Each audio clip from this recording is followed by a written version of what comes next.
Welcome back to the channel and welcome back to another quick pick prediction video. In this video, I'll be predicting the featherweight bout featherweight bout between Lance Palmer versus Sheymon Moraes. So the featherweight bout between Lance Palmer versus Sheymon Moraes. And how I feel about this one is clear track record, especially on Palmer's side. We look at all his losses literally have been against grapplers. His last three losses would have been Bubba Jenkins, Chris Wade, and Kabulaev. All solid wrestlers. Two particularly standout wrestlers, Kabulaev and Bubba Jenkins, but Chris Wade, Loki, like not even Loki, Hockey has been doing well. He beat both Chris Wade. He beat both Bubba Jenkins and Lance Palmer. So three studs wrestlers. And you look at all of their losses. You know, it was another wrestler that beat him. A very solid, well-rounded guy that has a good grappling background beat him, and then it was like a submission grappler. So yeah, he has a track record. He's not losing to the strikers. This is a fight that he thrives in. And Sheymon Moraes, what's he fighting like?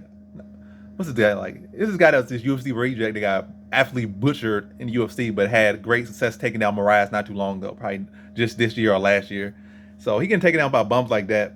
Palmer gonna have an easy night against him as far as getting takedowns, but unless his confidence is shaken, but I feel like clearly his confidence is more against wrestlers, maybe more so. That's where his issue is. And Moraes may have been working on his wrestling some bit, but wrestling Boston Salmon don't mean much of anything. Boston Salmon has been a punching bag for a long time now.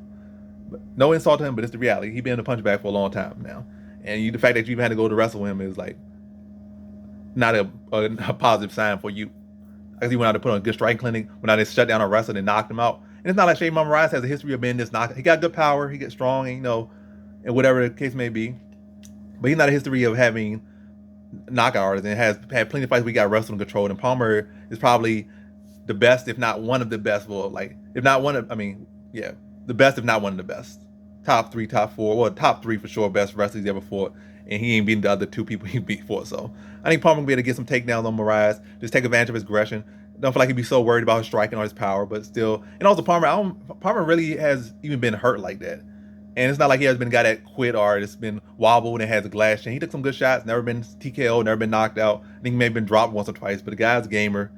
And I think he only been stopped one time as well. I think he's been submitted one time. Other than that, he has never been stopped. He only been stopped one time in his career, never been knocked out, probably been dropped twice. Moraes been knocked out more times recently than him. And Moraes been knocked out more than he's been knocking people out as far as in relevant fights. Maybe in the early in his career. Matter of fact, all his knockouts are at scrub tier fighters at the beginning of his career. As far as other knockouts, maybe once in the past 10 years. So this guy ain't a knockout artist like y'all thinking he is. So I just feel like Palmer should go out there, be able to wrestle him, respect the power, but be able to get the takedowns, grind out a decision, and get back to the winning column. And yeah, so in this fight, I got Lance Palmer via decision.